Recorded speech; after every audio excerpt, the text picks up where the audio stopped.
ஏய் பரணி, மொபைல பார்த்து வை. பாரு ஃபுல்லா ஓப்பன் ஆயிடுச்சு. சரி பண்ணி வை, நான் வந்துடுறேன். சரி போ போ, சரி பண்ணிக்கிறேன். ஏய் டக்குன்னு போட்டு வைக்கிற மோனே. போன் ஏதாவது கை பத்திரண்டி. பாத்துக்கலாம். சரி பத்திரமா கூட. ஏய் நம்ம தெரிஞ்சவங்க போனு, சரியா? ஏதோ லூசு மாதிரி போன் எடுத்து வந்துருக்கான்.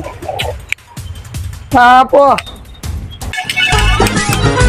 இதெல்லாம் ரெடி பண்ணுமா?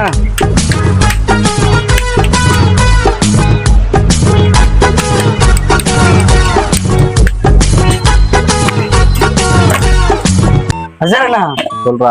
ஃப்ரெண்டு மொபைல் ஒன்று வந்திருக்குண்ணா, ரெடி பண்ணணும். ஓனர்கிட்ட போட்டு கொடுக்காம இல்லையா?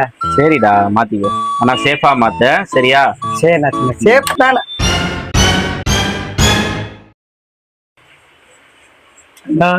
என்னடா ஸ்டிப்பிக்கு இருந்துச்சுன்னா என்னதே கேடு உனக்கெல்லாம். நான் அத்தனை பாடுபட்டு இத்தனை பேர் கொஞ்சம் வெளியே வேணா கேட்டு நிறுத்திட்டு இருக்கிறாங்களே, உனக்கெல்லாம் என்னதே கேடுறா?